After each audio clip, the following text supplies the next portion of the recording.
Many people are not happy with what they have, and they always want more. Others are given very little and must even overcome incredible odds most people couldn't cope with. Have you ever seen a teenager born with no legs wrestle? What about a child born with no arms or legs? If you are lacking inspiration, you need to watch this as we count down 15 heartwarming and inspiring stories of people that defied the odds. I grab my legs and pull them and put a headlock on them. Number 15. Paul Alexander remembers the sound of the screen door smashing on that rainy July day in 1952. Then the 6-year-old raced inside after playing in the field behind his Dallas home.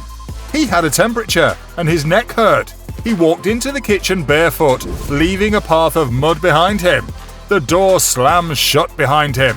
When he saw the mess, he expected his mother to be upset, but the fear in her voice stunned him. Her son had contracted polio.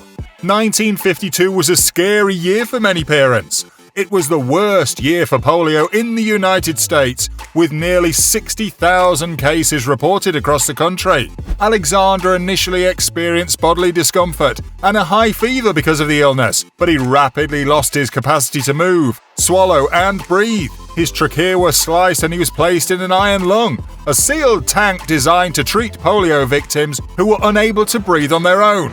Doctors told him he could go home 18 months after being sent to the hospital, expecting he wouldn't live long. He was nearly paralyzed from the neck down and couldn't breathe outside the iron lung. His family transported him home, along with the lung, for what they thought would be their last Christmas together. However, Alexander is still alive today. He's 74 years old and lives in Dallas. To stay alive, he still has to rely on an iron lung. He's one of the few remaining users of the machine in the world. As his head pokes out of the yellow tube, he can hear the machinery expanding and compressing in the background. Alexander clung to his iron lung despite the advancement of more advanced ventilators over the years. Alexander was one of the first students in his district to participate in the Homebound program, and he finished with honors. After attending Southern Methodist University, he transferred to UT to study economics and finance. That's quite an achievement for someone who was supposed to die more than half a century ago. Number 14.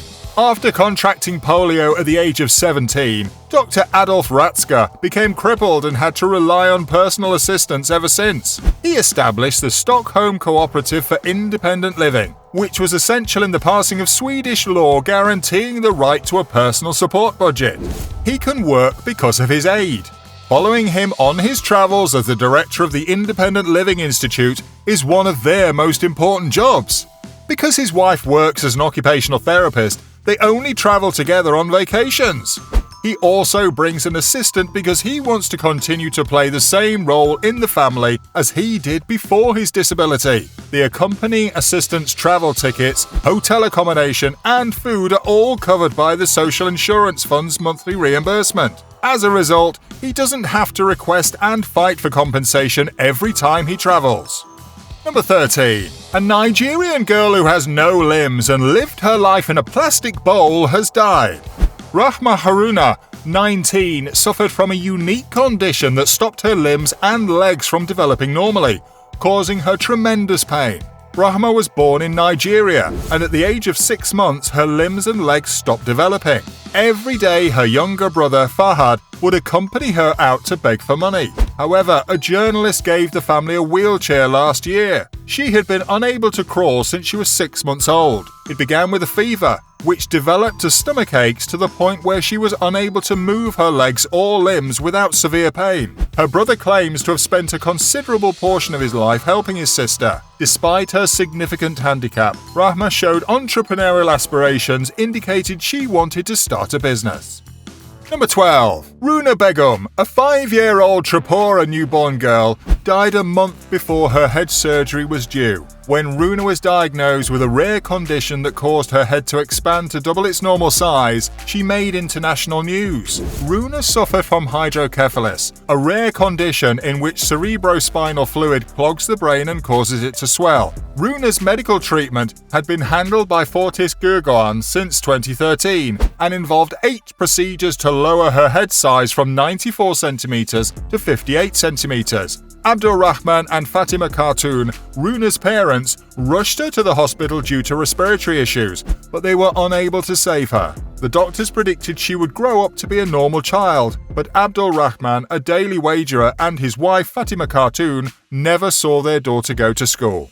She had a breathing problem, but she died before she could be taken to the hospital. Runa's rare disease inspired Norwegian Natalie Krantz and Dutch Jonas Borchgrevink to raise funds for the troubled child. As a group, they raised $62,000 for her therapy. Number 11. It's been easy to be pessimistic recently, and it's been difficult to see more advantages than disadvantages. Whilst it may seem as if our worlds would never spin again, Michaela Davert, 21, and her family remind us that life is a little better when we keep a positive outlook. Michaela, who is only 2 feet 7 inches tall, was born with a physical condition called osteogenesis imperfecta. The gene that governs collagen production is to blame. Collagen is the most abundant protein in the human body. A mutation in this gene is responsible for a variety of underlying health problems. In addition to osteogenesis imperfecta, Michaela suffers from a variety of respiratory and cardiovascular problems. Over the course of her life, she has had over 100 fractures and approximately 25 operations because of this combination. Most of them included inserting or replacing rods in her arms and legs to keep them straighter and longer. Austin, her twin brother, and her mother have all been diagnosed with OI. Michaela started blogging recently on her Fun Size Style YouTube channel 4 years ago. Its victory is one of her most prized accomplishments. She'd started watching fashion and beauty videos, and she'd realized how powerful those artists were on their own channels. It also caused her to notice a chasm. On YouTube, there were few, if any, beauty vloggers who had physical constraints. She was already interested in these topics and decided to share her story and enthusiasm to become the next face of the beauty industry. The communities she's built, the places she's been, and the messages she's received daily are all priceless. Number 10. Isaiah Bird is making waves in the classroom, on the sports field, and in the water. Isaiah, who was born without legs, participates in football, soccer, track and field, swimming, surfing, and skating. The 9-year-old from Long Beach, New York, has become the one to beat on the wrestling mat. Isaiah went 27-12 in his 6th year on the wrestling squad. Bernadette Hopton, his mother, his classmates and teammates, and his coach Miguel Rodriguez form a supportive cheering section for the growing 5th grader. Rodriguez has become a huge help to him, providing him the motivation to keep going. When Isaiah was 9 years old and in kindergarten, Rodriguez took him under his wing. Rodriguez has been Isaiah's coach and teaching assistant since then, attending every lesson and after-school activity with him. According to Rodriguez, Isaiah is completely unaware of the effects he has on others. He's hoping he'll be a motivational speaker one day. Perhaps he can travel the world and simply demonstrate to others that they too can do it. Number 9. Alex Lewis, then 18 years old, awoke from a coma with nearly no memory after a motorcycle accident in 1982. Marcus, his twin brother, was the only person he recognized. Marcus retaught Alex everything once he was released from the hospital, including how to tie his shoelaces, what a toaster does, and the name of his girlfriend. And he told him about his youth, growing up with a loving mother and father, family vacations to France, and the nice life. It was all a lie, though. Looking back, he notices that Marcus's account doesn't match the life he had after he was released from hospital. Marcus had warned him that his father was a bully and that their mother was a strange eccentric. The boys were forced to sleep in a garden shed and were not given a key to the house. Alex discovered the truth at the age of 32. Marcus, according to an expert, did the right thing by shielding Alex from the horrors of his childhood recollections. These two damaged men, now 54, sit across a table from one another, their expressions masked by anguish and sadness. Both have happy families of their own and have found some serenity. Perhaps their twinhood, a sense of never being alone, shielded them from harm. Number 8. Nicholas James Vujicic is an Australian-American Christian evangelist and motivational speaker who was born with tetra-amelia syndrome, a rare condition in which the arms and legs are missing. He didn't have fully grown limbs when he was born. His mother refused to see or hug him when the nurse held him in front of her, and she and her husband vomited after seeing their son with no limbs. But they finally accepted the affliction and recognized it as God's design for their kid, according to his memoirs. One of his toes had been fused at one point. To allow him to utilize his toes like fingers, he underwent surgery to split them. It's what he calls his chicken drumstick. Vujicic's mother gave him a newspaper article about a woman praying with a severe impairment when he was 17 years old, and he began giving talks at his prayer group. Vujicic earned a Bachelor of Commerce degree from Griffith University at the age of 21, with a double major in accounting and financial planning. Vujicic established Life Without Limbs, an international non-profit and ministry in 2005. He started Attitude is Altitude, a motivational speaking firm for people of all ages in 2007. Vujicic featured in The Butterfly Circus, a short film. He was also named Best Actor in a Short Film at the 2010 Method Fest Independent Film Festival for his main role. Number 7. Egyptian Magla Mohammed was overjoyed to get pregnant with twins after undergoing numerous fertility treatments. Her pregnancy was incredibly tough, but physicians didn't uncover any major issues until her first twin, Mana, was born. The twins were conjoined at the head, but an emergency C-section showed something even stranger. The second twin, Islam, was nothing more than a head. He possessed his own brain and was completely formed, capable of smiling and blinking. One head could be smiling while the other was screaming. The head was living off its sister's organs and putting her under so much stress, she had several heart attacks. The only way to survive was for surgeons to physically remove the extra head, which had a 100% chance of failure. Despite this, she miraculously survived the procedure and is now a healthy young lady. Number 6. When Ellie was a toddler, she began to tumble down and experience soreness and tiredness. Her parents, Michael and Beth McGinn, took her to several doctors to figure out what was wrong.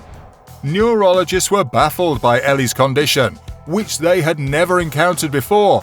During the next 6 months, Ellie's ability to walk deteriorated. The news was not good when she was finally diagnosed. Ellie had LBSL, a rare neurological condition. Doctors warned the family they didn't have much hope.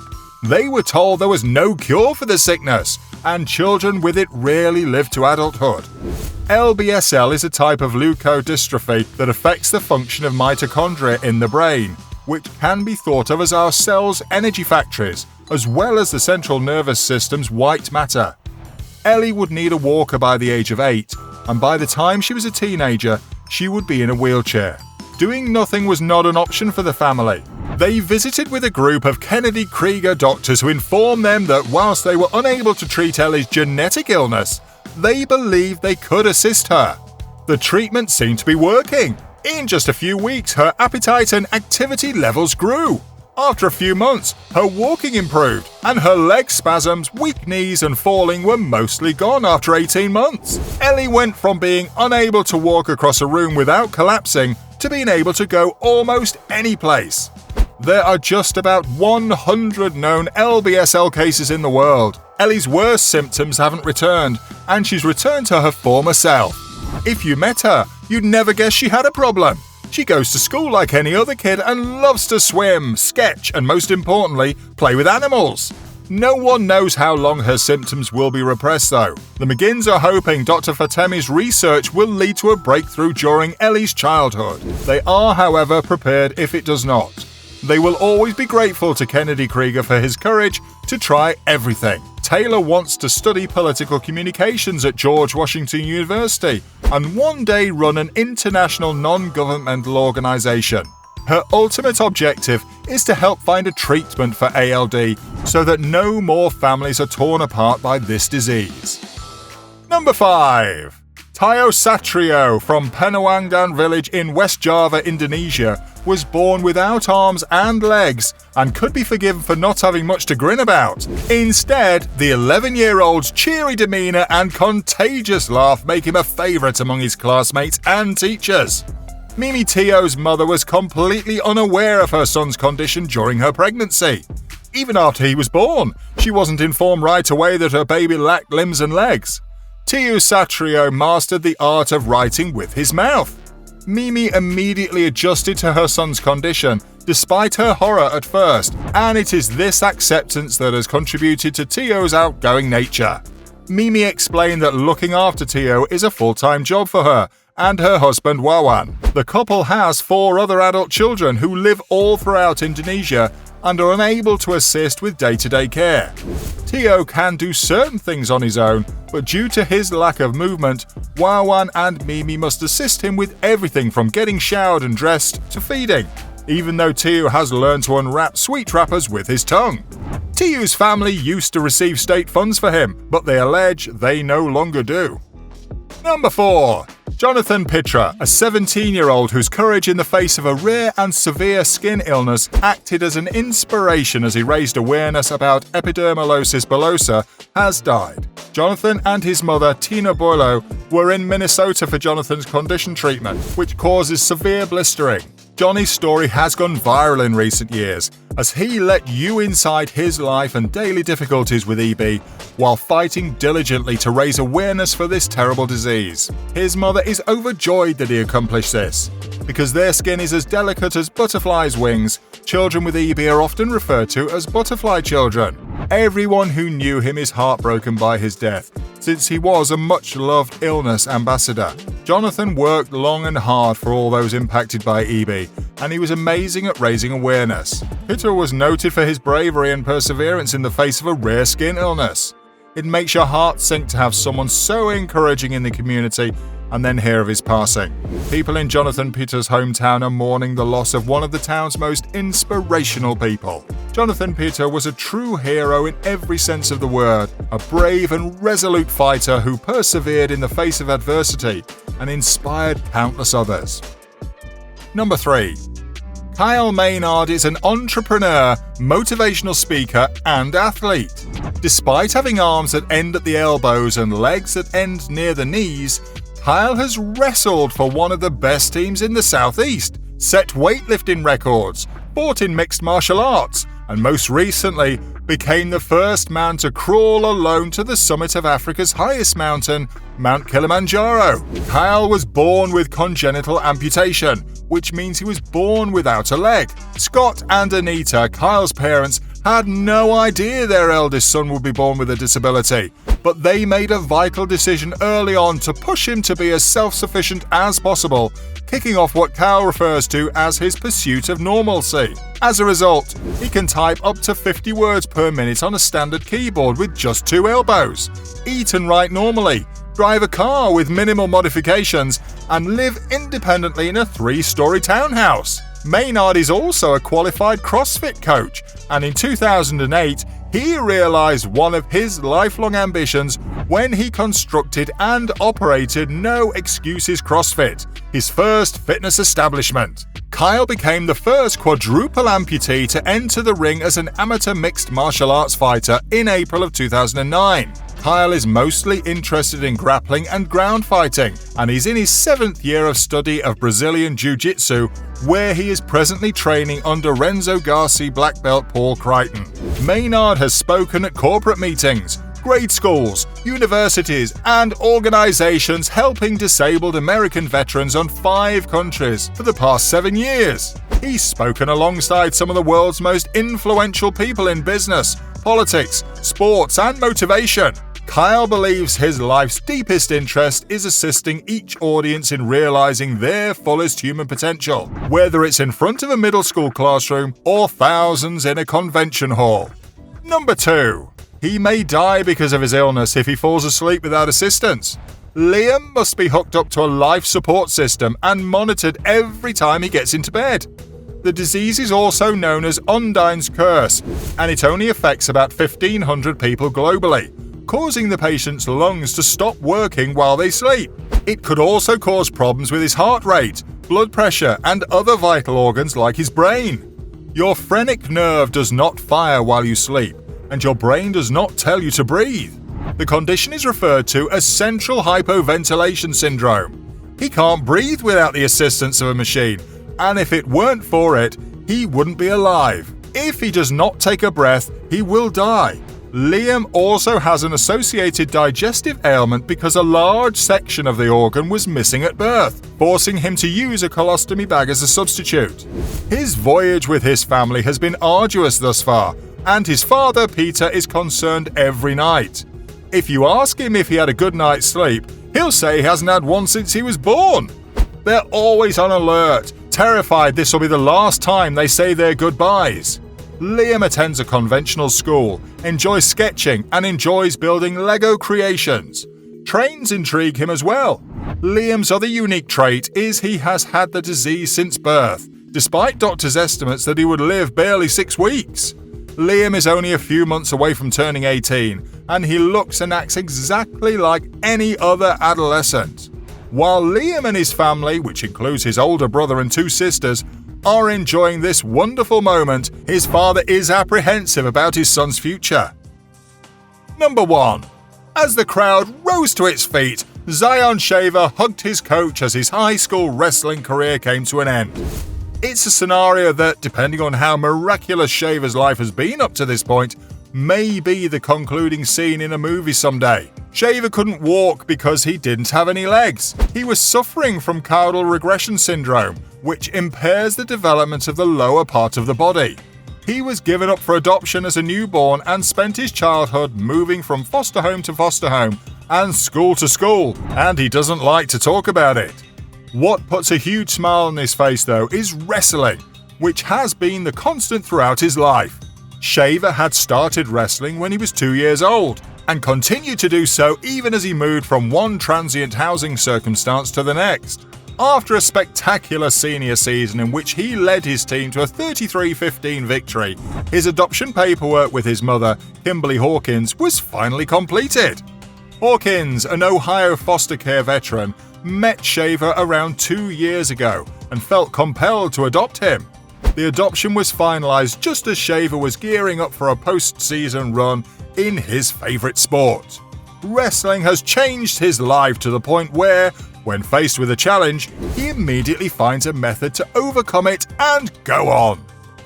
These individuals all deserve kudos, and they're all champions in my book. What's your opinion? Why don't you let us know in the comments below? Well, that's our countdown of 15 heartwarming and inspiring stories of people who defied the odds. If you enjoyed this video, please give us a like and let us know in the comments what you think. Check out our other videos and subscribe to be part of the fun. Click on the notification icon so you can see our new videos as soon as they're uploaded. That's it for now.